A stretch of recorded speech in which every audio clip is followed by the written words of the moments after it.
Okay, no, it's so hot here, you can't imagine. That's the problem with those hotels. They overheat them and they won't let you open the windows. They don't let you control the heat. No, I can open the window, but if I do that, there'll be too much light. Hmm. And then your viewers won't be able to see me, which, coming to think of it, may be a plus. But still, you know, I'm a narcissist. I insist to be seen. They need to be seen. You will see me.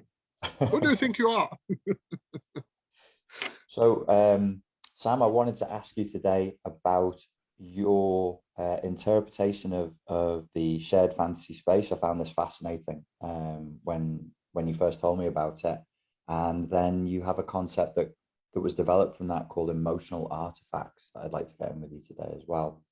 Could you give us a brief outline of the shared fantasy space?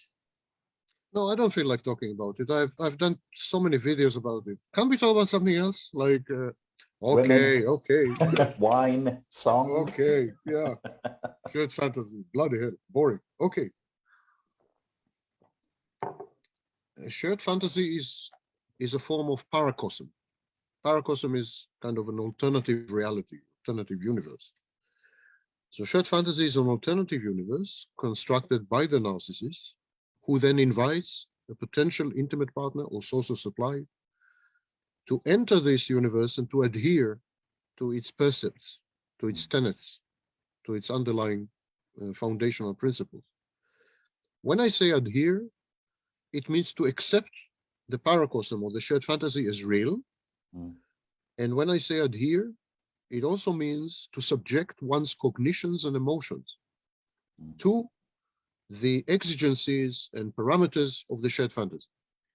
The shared fantasy is a mind-warping, mind-altering experience. It's not just Disneyland.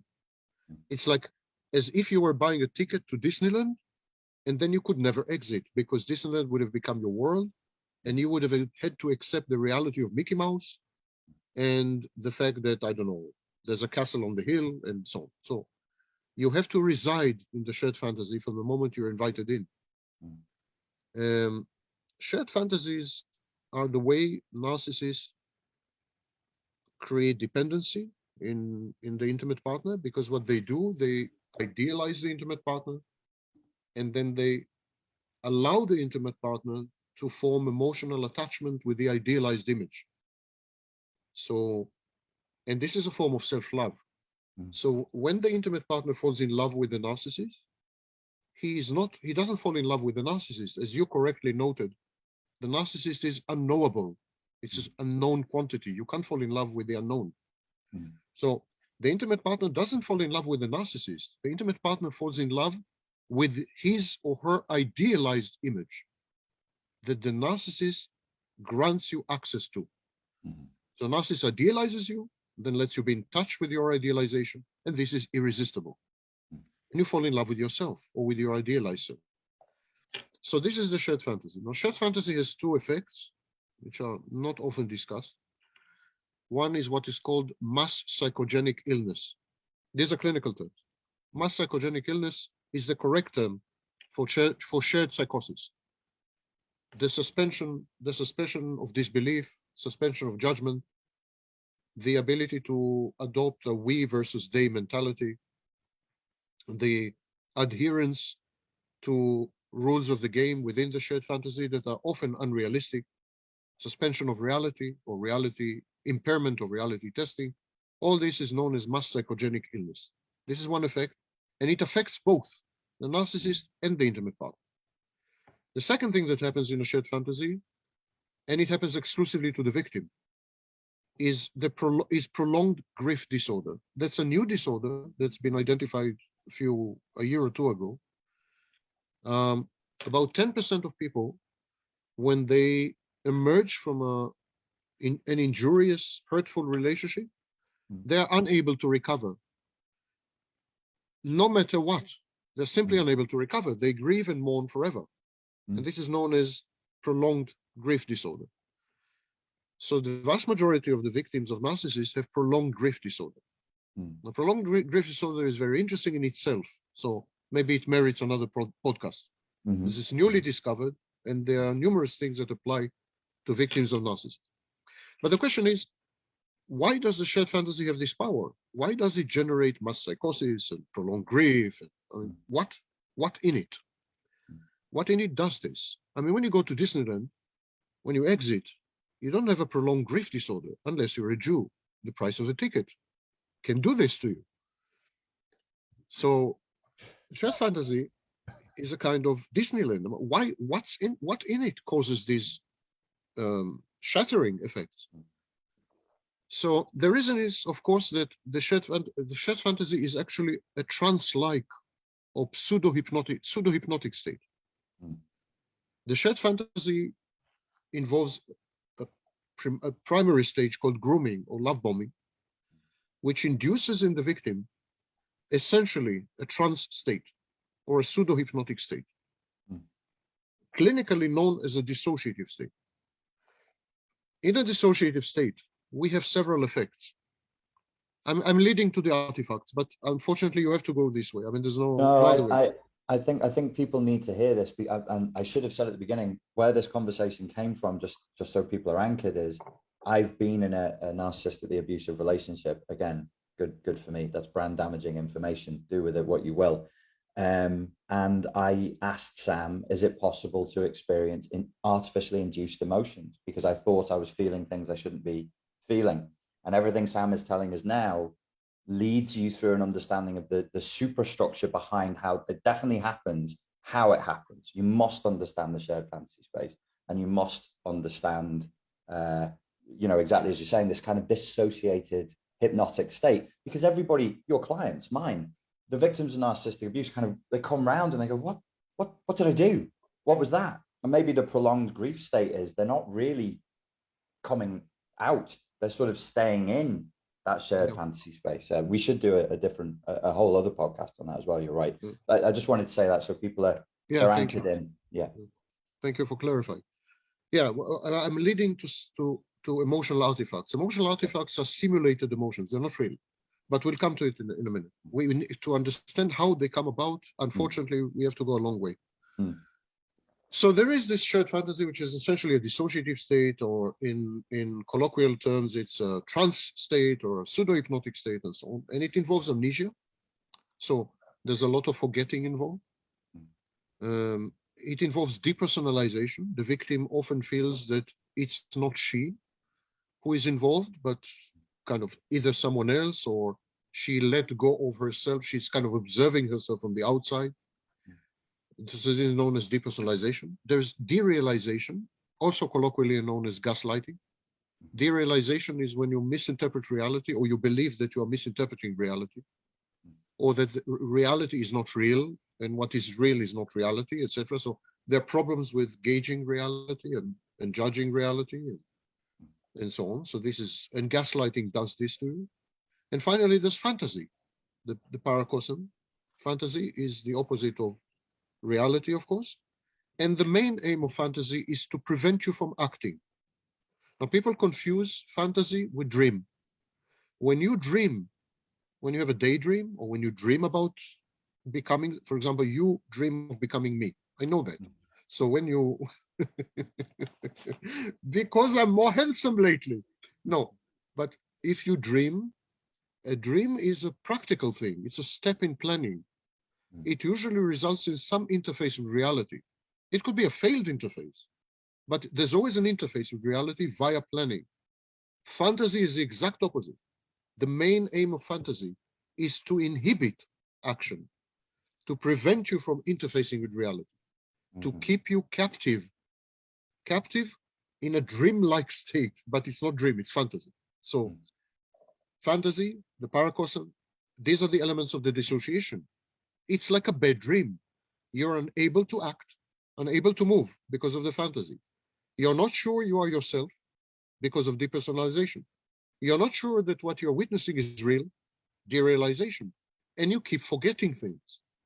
So put all these together, you're in a dissociative state.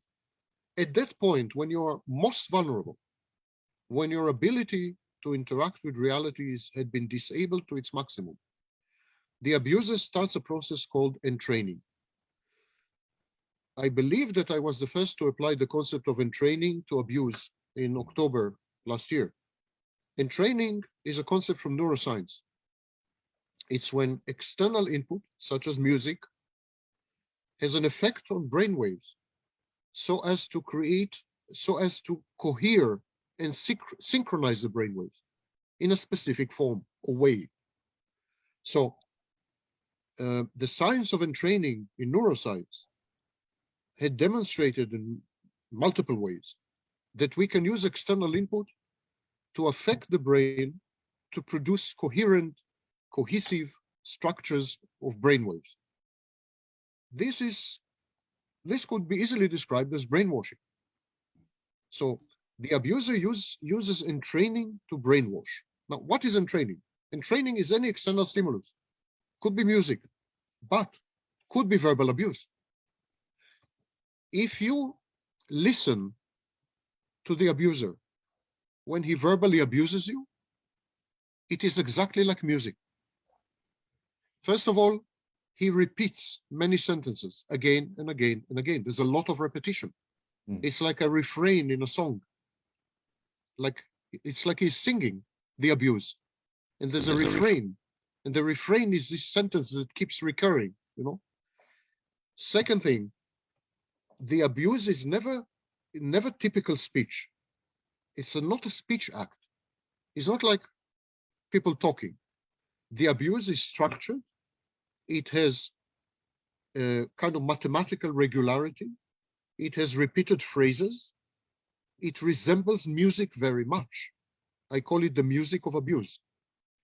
Exactly like music entrains the brain, abuse, verbal abuse, entrains the brain. The abuser creates in your brain specific wave patterns. Now, he doesn't know what he's doing because he's not a neuroscientist, but he's a predator. So it comes to him naturally. These brain patterns in your mind render you a resonance or an extension of the abuser. Your brain synchronizes with his brain. Your brain becomes one with him. The waves in your brain reflect totally the waves in his brain.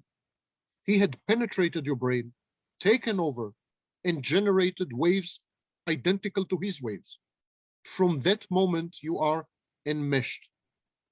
And training leads to enmeshment or merger fusion in a relationship. So this is the second phase. In training, third phase, fantasy dissociation, and training, enmeshment. The minute you're enmeshed, you no longer exist as an independent entity in any meaningful sense of the word. It's a little like hypnotic suggestion. In hypnosis and in abuse, suggestible people are the core constituency. So what do we have in hypnosis? We have words, post-hypnotic suggestions. You know, post-hypnotic suggestions. You wake up from the hypnosis and I tell you Brussels and you kill your neighbor, which anyhow you wanted to kill. So it's the same with in training in abuse. The abuser maintains post-hypnotic control over you. He had entrained your brain. He had engendered these brainwaves. And from that moment, anytime he repeats the abusive text, the catechism of abuse, anytime he does that, he generates in your mind these brainwaves. And he has kind of post-hypnotic control over you. This is the entraining. These are scientific facts. This is not a conspiracy theory or wild speculation. We have done this with music. So I don't see any difference between speech and music, especially structured, repetitive speech, such as abuse. So then, at that point, when you had become a slave, or in computer terms, a client, when you had become a slave or a client of the abuser, you are at his disposal. And at that stage, the abuser seeks to transfer regulatory functions from you to himself. So let me recap. I know I'm repeating myself, but this is extremely complex material and recapping is helpful. All of it is essential. Everybody has to understand each piece of the puzzle here, or it's not going to make sense. Yeah, and everyone can spot himself, can find himself somewhere. Yes. So it starts with grooming. The grooming is intended to induce a dissociative state, a state which involves dissociation, amnesia, depersonalization, derealization, fantasy, and so on. And this is called the shared fantasy. It's a little like hypnosis, a lot like trance. When this happens, the abuser starts to entrain you. He creates in your mind brainwaves which reflect his brainwaves.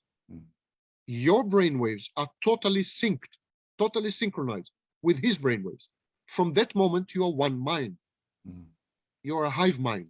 Become one mind. By the way, this has been documented in rock bands. There were studies of the brain activity of players in a rock band.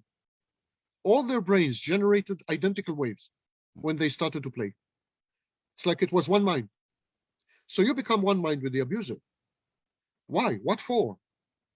The abuser wants you to transfer regulatory functions. To do that, he needs to disable your autonomous brainwaves.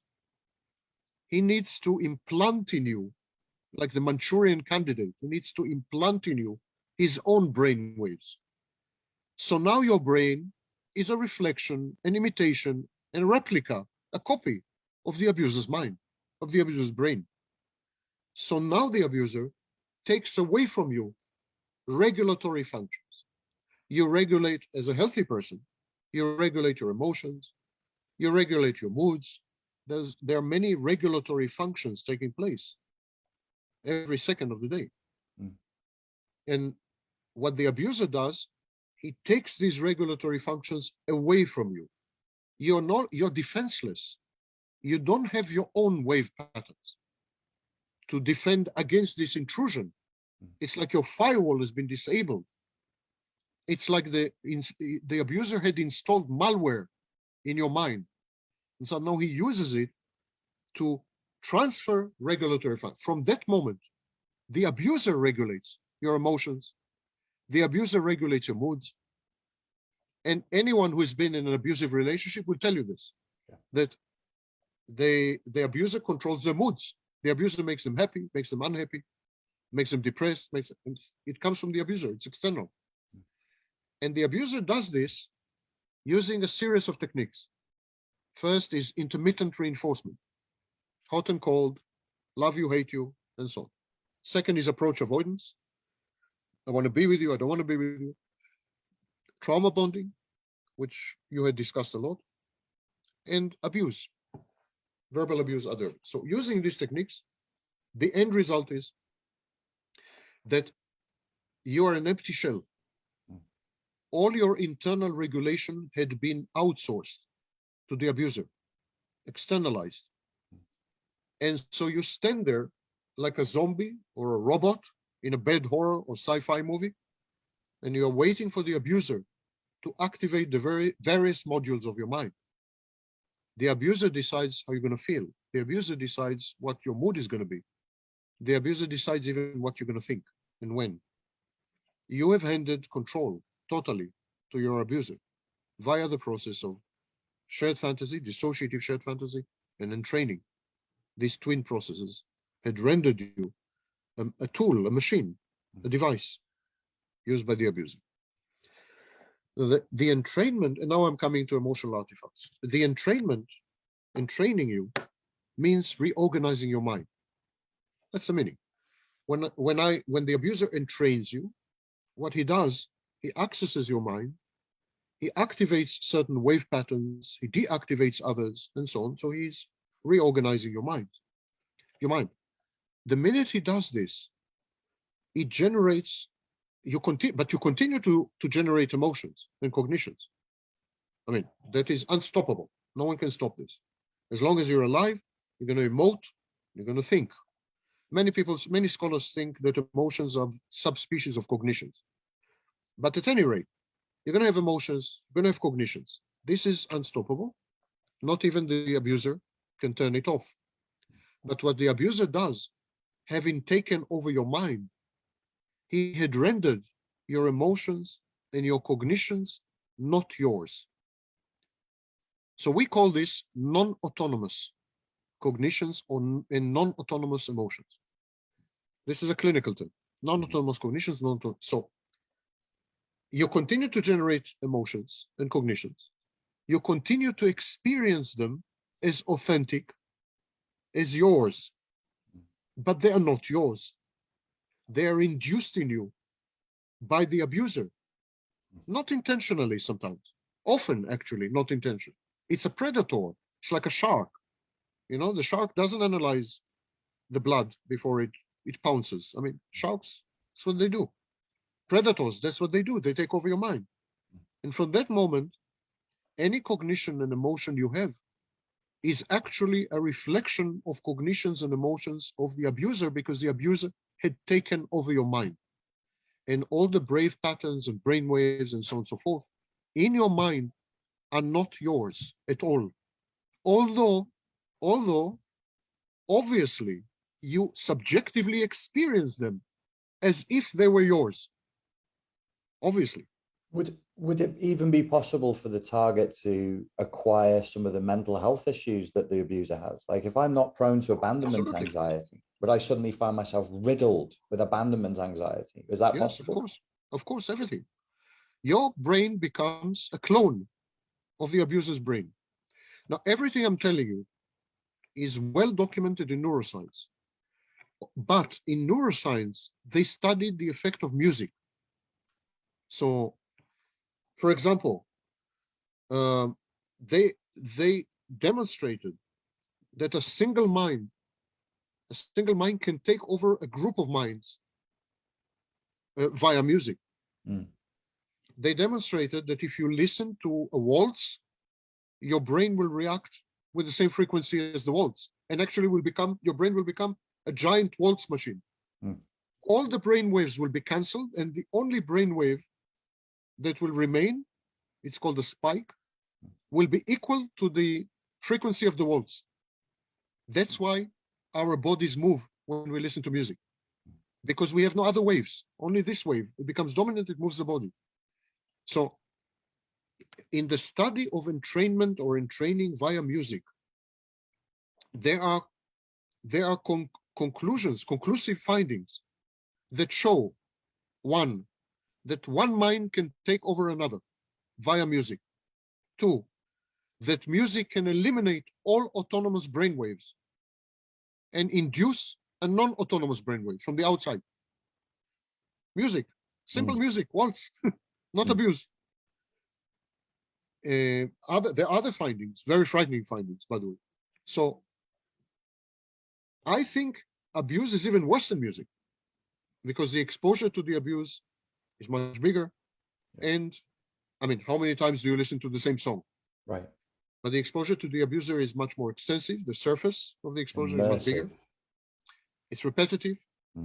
So it's you know, it creates pathways in the mind, in the brain, physical pathways. Whenever you hear, that's how psychotherapy works. The psychotherapy, talk therapy, has this effect on the brain. The brain is neuroplastic, but the brain is much more neuroplastic than we had known.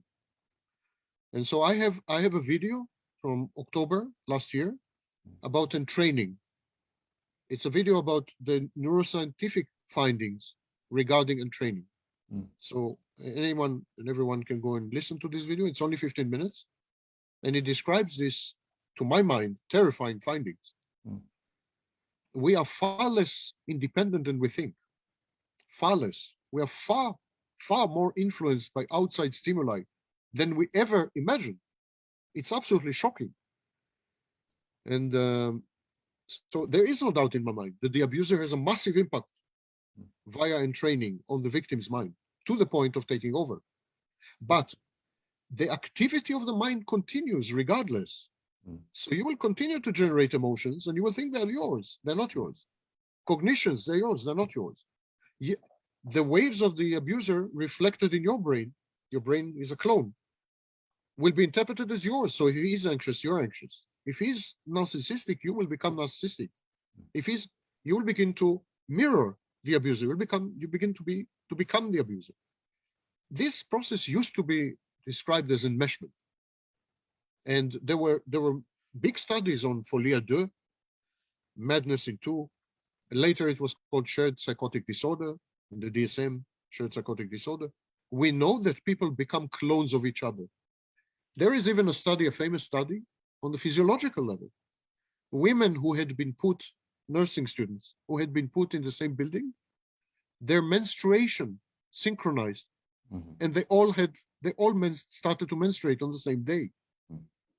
We are synchronized animals. We sync to each other. We become one in social groups, and we always become one. We always become a hive. There is a colony element that we tend to deny and ignore because we live in an individualistic age. The individual is God. The individual is the idol. But as the object relation scholars in the 1960s in Britain, in the United Kingdom, had written, this is nonsense. What we call individual, what we call self, is relational. It's the outcome of interactions with numerous other people. It's a Venn diagram. These two circles, we are the common area. So it's ridiculous to claim that we are, not reacting to outside influences and so on. So these emotions that you experience as yours, but are actually not yours. Yeah. They are the abusers. These are the artifacts. Once the shared fantasy is over, you have a problem because it's a dissociative state. So you don't remember. There's no memory. Memory is the foundation of identity. And identity is your bulwark, is your defense against artifacts, against intrusion from the outside. What is identity? Identity is protected by boundaries. Identity is where I end and you begin. If you don't have an identity, you're wide open. If you don't have memory, you don't have identity. So the disruption to memory in the dissociative state creates identity disturbance. And then you're not able to resist intrusion by the abuser. But even when the abuser is gone, you can't reconstruct. There's no ability to reconstruct because there's no memory. Yeah, you've been wanting to say something since you were young. The problems I'm having with my memory, specifically to examples of abusive behavior in the relationship, I think if I understand you correctly, you're saying it's because a dissociative state has been induced in me. Yeah, dissociative state. Would that dissociative state increase during periods of abuse? Would I then, am I more likely to forget abuse than just like a cup of coffee then? You are likely to forget anything the abuser would like you to forget. Sometimes the abuser wants you to not forget the abuse. He wants to teach you a lesson, kind of condition you. Sometimes he wants you to forget the abuse because he's in the love bombing stage or grooming stage. So it is the abuser that decides what you will forget. The abuser's control is total. There has been studies in training where we were able to reconstruct a musical piece from EEG, from wave patterns of the brain. Wow. As one of the researchers constructed a Mozart piece just by being given the EEG. So now what is a musical piece? Musical piece has many voids, has many empty spaces. Empty. So a musical piece is a kind of simulation of memory and dissociation. Think of abuser's music. It has empty moments with no sound and moments with sound. But the abuser decides whether it's Mozart or a Bach or Deep Purple. It's the abuser's decision. So the abuser directs your dissociation. It's directional dissociation. And I will not go into it right now, but the typical reaction is the creation of self-states. It's very complex. What happens after that is pretty complex to the victim. It's interesting that it's got this musical element because isn't in the myth of Narcissus, his partner is Echo, and she simply echoes whatever he says, which is a perfect metaphor for brain entrainment, isn't it? Yeah, true. I think the repetition element is critical in music and critical in abuse. And I think abuse is a form of music, in effect. So when I said to you, oh, could I be caused to feel love and obsession that I don't really genuinely feel? You do. You think you do. Okay. But these are imported feelings. These are Are they projections. hers? Are they her feelings about herself?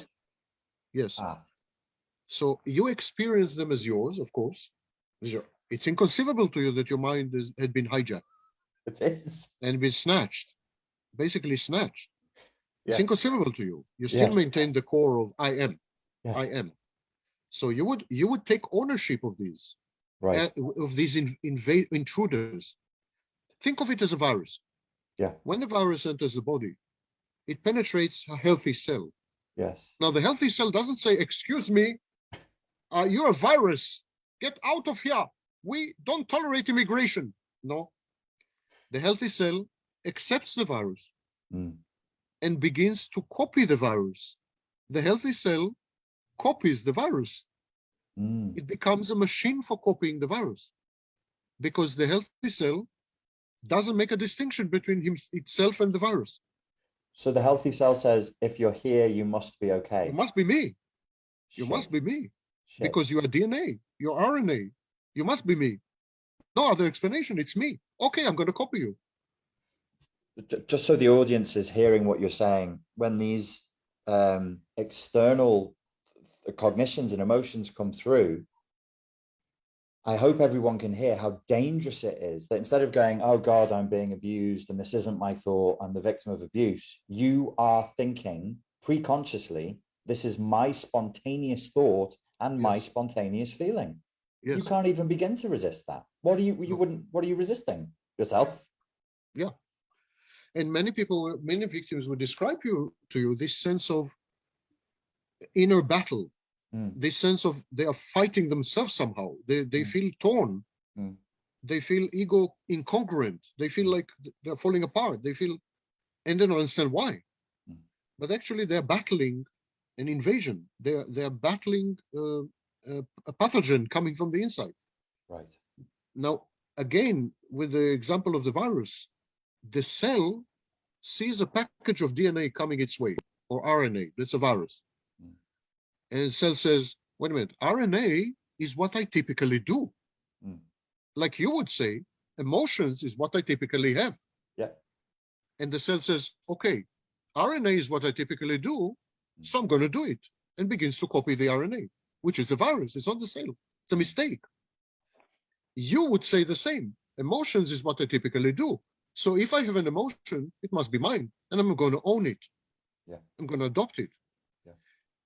After the abuser is gone, this continues. Why? Because you don't have memory.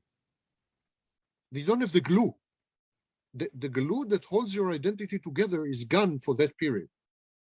So you don't have any firewall. You don't have a way to fight back these emotions. They linger. They linger for a while because you don't have memories of being you. During this period, you don't have memories of being you. Mm. It's that critical. During this period, you have memories of being her, but not memories of being you. Even when you think you have memories of being you, these are memories of being her. It's pretty shocking, but we're beginning to, in clinical psychology, we're beginning to accept this. It's programming, like cult programming. Well, and it would explain pretty much any question that a client would have about what they're experiencing about recovery from narcissistic abuse or not being able to recover from narcissistic abuse. And the not being able, I'm now wondering if you're trapped in like a graveyard shared fantasy space, even after they've gone. It's not like they close it down for you. They're not like they go, oh, well, I'm leaving now. So you don't need this anymore. Let me unhook you. They just leave it in. Yeah, that's a prolonged grief. The prolonged grief disorder is when you mourn two things. Mm, When you mourn the self-love that you had experienced, mm, because the narcissist lets you experience self-love, true mm, self-love.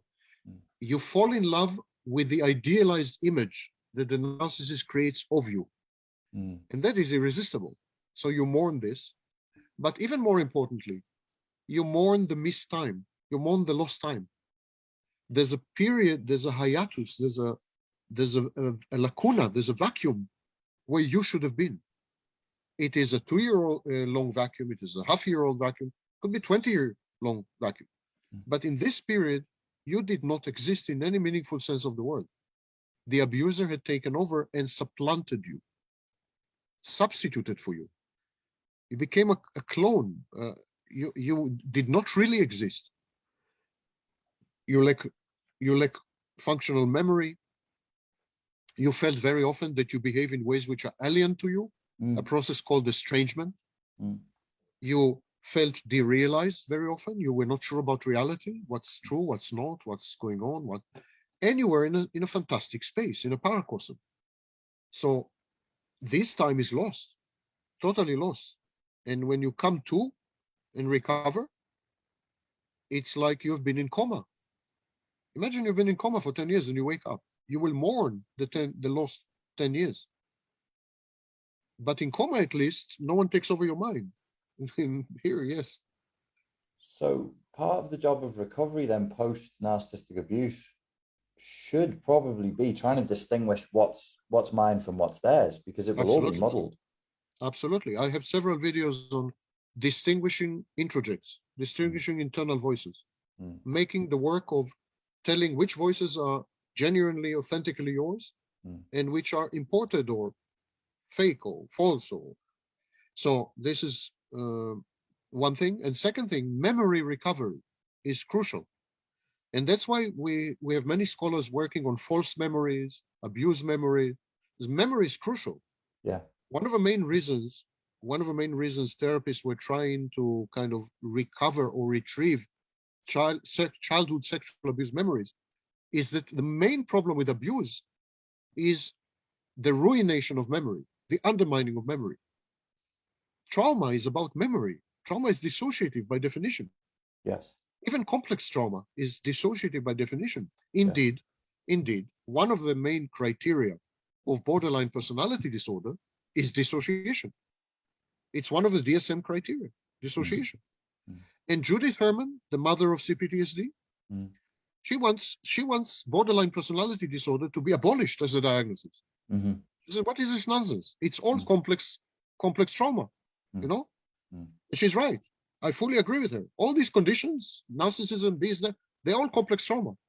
They all involve massive disruptions to memory, to continuity and congruence of memory. This is what the abuser is doing to you. And so you can't recover because you can't retrieve your memories. After you had retrieved your memories, you can reform connective tissue. You can reform yourself. And then, having formed or reformed yourself, you can get acquainted with it. And then you are able to tell which voices are real and which are not. But not before. Not before you had recovered your memories and reconstituted or reconstellated yourself. So the job then is distinguishing between what are your interjects, what are their interjects, and then coming back to yourself and trying to recover your memories. And you're saying the memories during that period of abuse where you were not present, that's what you must recover. So that you get your identity back. That's classical thinking. That's not me. That's very classical. We do this with sexual abuse in DID. In DID work, this is done in dissociative identity disorder, multiple personality disorder. We do this regularly. The only thing is to extend it to all abuse. Yes. Now it's common in some types of abuse. Yes. Because there was no understanding of entraining. Yes. They said, sexual abuse, there's an invasion of the body. That's bad. Let's deal with it. But verbal abuse is an invasion of the mind. It's mind rape. It's entraining. So, but they were not aware of the concept of entraining. It didn't exist until recently. Entraining shows us that words, sounds, music, words, they can synchronize brainwaves to the point that original, autonomous, independent brainwaves are eliminated. Gone, dead, nema, as we say in the Balkans. Well, that would account for memory loss, strange behavior, feeling other people's emotions. Yeah, you're not you. You're not you, simply. You're really just not you. You're a clone of them. Yeah. it's really disturbing. It's a really sick idea, but it encompasses everything. It encompasses all the confusion, all the bewilderment that you described. You said it was estrangement. You become estranged to yourself Yeah. through this process. And I So want then, to, go on. please, Sorry. please go ahead. No, no, no. Just that when people are walking away from a narcissistic abusive relationship and they're thinking, oh my God, they're so wonderful. And I was so in love and the sex was great and I'm obsessed with them. We really should put a question mark on all of those feelings and all of those cognitions because it might not be yours. That might be the narcissist. Yes, they implanted this in your mind within the Yes. shared fantasy. Mm. I want to repeat, just to be clear, everything I've said is the common wisdom in certain types of abuse, which are physical, like sexual abuse. We just need to take the very same concepts and expand and apply them to verbal abuse or psychological abuse. That's all. That's all we need to do. And add the idea of entraining as the mechanism, how it's done. Because until now, no one understood how it's done.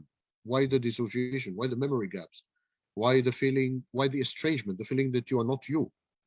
Very often a victim will tell you, I don't know what came over me. It wasn't me. I don't know why I did this. It didn't feel like me. I would have never done this. Victims deny sometimes. Said, me? No, I never did. I would have never done this. No way. Yeah. You know? So yes. So me asking you somewhat naively, I realize now, is it possible I could be feeling things that I don't really feel? The answer is yes, but it's way more than just having, oh, you feel a feeling that isn't yours. It's that your mind is completely hacked like a computer for a period of time. think of the abuser as a parasite. Parasite who invades your mind and then colonizes it, and then subverts it, and transforms it into a factory. So that's what parasites do. Parasites, for example, in cats, parasites in cats, they change the behavior of cats completely. They make cats into mice lovers. I'm kidding you not. You don't have to believe me. Go online. Parasites subvert the brain of the mouse, of the cat, and render the cat a mouse lover because the parasite needs the mouse as a vector of transmission. So parasites have this capacity to alter the minds of, so that's what the abuser does. He's a parasite. He invades your mind, colonizes it, transforms it, and uses it as a factory. What does he produce in this factory? Cognitions and emotions which are conducive to the sustenance or sustainability of the shared fantasy. Because it is within the shared fantasy that he controls your regulatory functions. I have a question for you. This will be a good one. How do, after the narcissistic relationship, can we and how would we close that shared fantasy space, or is that even a useful thing to attempt to do? The minute you recover your memories and distinguish the fake or inauthentic introjects from the authentic introject, the shared fantasy cannot continue. The shared fantasy relies critically on dissociation. On dissociation and the suspension of a state of self, of a constellated self. So self is a defense against such intrusions. The self has boundaries. So the self is a defense against the world. It's where the boundary is where your self ends and the world begins. When the self is not constellated, is porous, and so on, you have psychosis. The psychotic person confuses internal objects with external objects because he has no constellated self. Same with the narcissist. He confuses external with internal because he has no self. Narcissist has no self. That's the irony. He's selfless, especially me. I'm selfless. So the minute you have a self, which must be constructed on foundation of continuous memories. So the minute you have a self and the dissociation is gone, the shared fantasy will crumble. Cannot be sustained. Okay. The reason why I'm struggling to speak is because I'm processing this for me. I'm processing this selfishly as well, and it's a lot. It's actually, well, there hasn't really been anything new that I've heard in narcissistic abuse for a long time, but and especially in narcissistic abuse recovery, this is a major major piece of the puzzle. It's a change in orientation. It's a change in orientation. There are other changes taking place, which are in academia. It starts in academia, and then 10 years later, it's in self-help books. And, like Judith Herman started with complex trauma, then Walker, and so. In academia now, there are quite a few revolutionary trends. For example, we are seriously, I'm saying we because I'm deeply in these circles and so on, and because I'm one of the main proponents of this. So we are seriously considering to dispense with the concept of individual, and instead of self, to talk about an assemblage of self states with a selection mechanism. Central selection mechanisms. One example of a major change, because then the whole concept of personality disorder crumbles. There's no such thing as personality. There's no such thing as self. And what you have self states. And what we call today personality disorder is the tendency to select certain self states regularly, and so on. So here's one direction. Another direction is to regard trauma as a language element, so that actually we use trauma to make sense of the world and to organize it. And so this is why so many people are religiously wedded to their trauma. They refuse to let go of the trauma. Never mind what you do. They are invested emotionally in the trauma. They love the trauma. They sleep with the trauma. Because the trauma is their language. They make sense of the world through the trauma. They organize the universe and imbue it with meaning via the trauma. Take away the trauma, you make instantly the world meaningless to them, and so on. So trauma is a language. There are dissociation, the role of dissociation. So we're beginning to distinguish between total dissociation and what we call permeable dissociative partitions. So partial dissociation. So for example, self states that trade some information, but not all the information. Yeah. So there will be a common repository of information shared by all the self states, but there will be proprietary information specific to the self states alone. And these are permeable dissociative partitions. It's a fascinating concept because it explains many things we couldn't explain until now.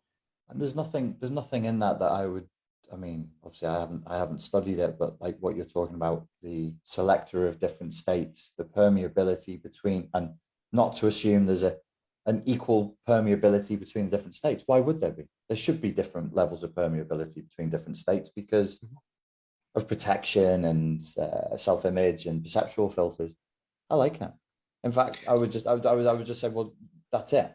That's what we're looking for. The idea of one self is really, really outmoded. It's really, really outdated. And the personality, as I saw you say in a video, like it's the very notion of personality is just an interchangeable mask.